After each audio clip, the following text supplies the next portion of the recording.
Hi friends. A few months ago, I had the opportunity to attend a lecture which was given by a friend of mine who is also an entrepreneur.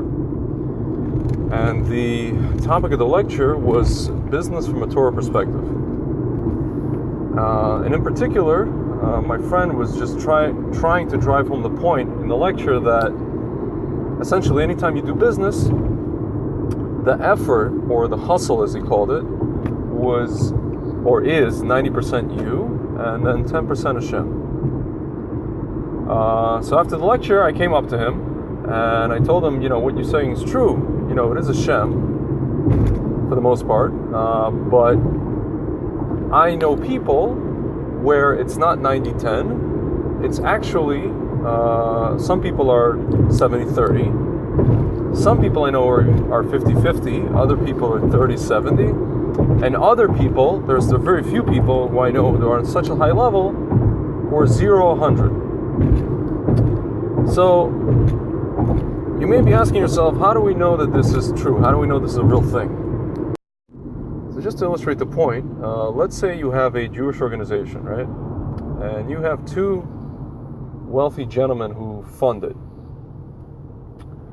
So, one of the gentlemen is, a self-proclaimed atheist, and he is very wealthy. He works in let's say, on Wall Street, right? And so I don't claim to know what's in his heart, but let's just, for argument's sake, assume that he thinks or believes that it's essentially 100% his effort that he made this money and that was able to amass all this wealth and resources to give to this organization. And by the way, just to mention, this Jewish organization is in fact an organization that tries to get, or tries to educate Jews about their own heritage and about, Shabbat and kosher and all these kinds of things. Torah, mitzvot. So this gentleman's a self-professed atheist, but he gives to this organization and he allows them to go on trips to Israel and things like this. And so in his mind, again, it's 100 and 0. 100% him, 0% Hashem. Or let's just say 99% him, maybe 1% Hashem. Like, he gives some credit. And then you have another gentleman who is, let's say for argument's sake, he's a Torah observant Jew. He's also well-to-do, let's say. And for argument's sake, he is 50-50. I don't know what's in his heart. Maybe who knows? Maybe he's 40-60, maybe he's 30-70. But for argument's sake, let's say he's 50-50, right? So he made Hashem his business partner. So in Judaism, there's a concept. The main concept is called divine providence, hashgacha pratit, right? Or we call personal supervision. God's personal supervision in your life. And then another concept, so the second concept is called general supervision, how Hashem runs the world.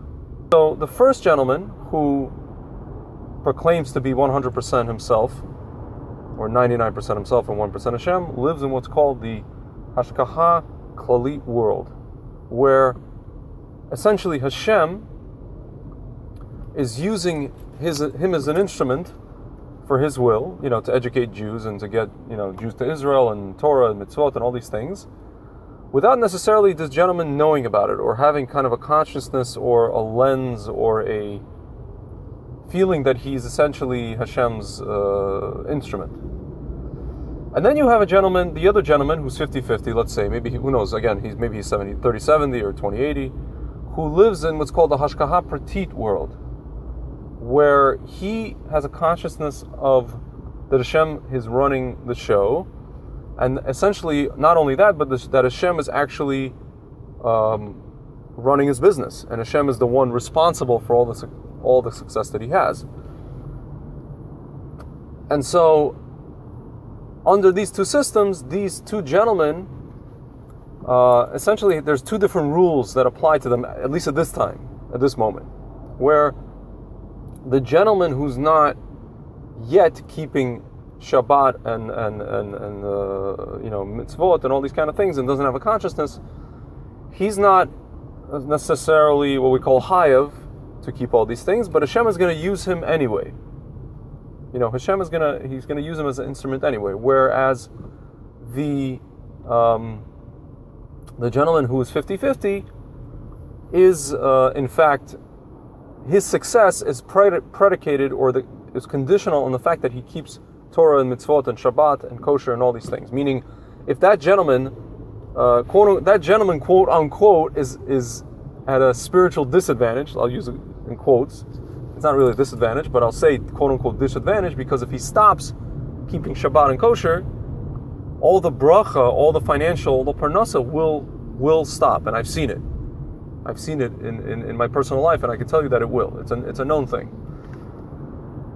Conversely, though, if the gentleman who operates under Hashgacha Klalit, the 100-0, if he starts keeping Torah and mitzvot and Shabbat and kosher and all these things, he's now going to be under a new system, and he also will start losing his money, or he's going to lose part of his money, because the money that he made when he wasn't keeping Shabbat, he may have made it partially on Shabbat or on Yom Tov or whatever it was, he's got to give that back. So he's also under a new system. So they will both be under new systems, and they will both, basically, everything will go kind of inverse, in an inverse relationship. So friends, how do we know that this system, that I just explained to you, how do we know that these examples check out? As we say in the scientific world, how do we know that this checks out? How do we know that this is testable? Well, if you look at all of the three major, sources, or the three major kind of platforms that are currently being used to disseminate Torah all over the world, and just to preface for you guys, we know, our sages said that before the coming of Mashiach and before the redemption of the world, that the knowledge of Torah will cover the world like the waters of the sea. So at the moment, there's three main platforms. There may be more, but three that I'll speak about, namely Google, Facebook, and WhatsApp, which are being used to disseminate just an endless amount of Torah learning, lectures, translations, papers, daf yomi, shiurim, both in written form and in video form. So, and the three people, and it just so happens that the three people who founded all of these platforms are not observant Jews. They're secular Jews. Google, Sergey Brin and Larry Page. Facebook, Mark Zuckerberg. And WhatsApp, which is a gentleman by the name of Jan Koum, a Ukrainian-born Jew. And actually, on WhatsApp, you've got, just to tell you guys, I'm part of WhatsApp groups. You have lectures, you have videos, you have like rabbis leaving kind of little mini lectures, kind of what's called Hizb groups, and just all different things. Just so much Torah that's being spread around. It's just endless and endless and endless and endless. It doesn't stop. We've never had this much Torah spread across the world. I can get a lecture. You couldn't. 200 years ago, you couldn't be a person living in New York, or even 50 years ago, living in New York and get a lecture from a rabbi in Israel immediately, like this, or in Australia, or in Russia, or in London, or in South Africa, or South America. You couldn't do it. It was impossible. Now, everything is possible thanks to these three Jews who are being used at the moment as an instrument by Hashem, and all these three Jews fall under the category of Hashgacha Klalit, general supervision. They don't know that they're being used as a vehicle. Maybe they do, I don't know, but chances are they don't. But they're all Jews, and these are all people who, in some way, they do what they do because they want to change the world. What they don't realize is that, aside from getting, like Mark Zuckerberg says, connecting billions of people together, and families and friends and interaction and social, what they call social media, which is not so social, but at the end of the day, they are making a revolution because they're helping to spread Torah all over the world, and it's definitely a sign of the coming of Mashiach. So friends, to my original point, I just want to give everybody a bracha to realize that, in fact, you are, if you're in business or doing any kind of venture or startup or anything of the sort, you are a partner with Hashem.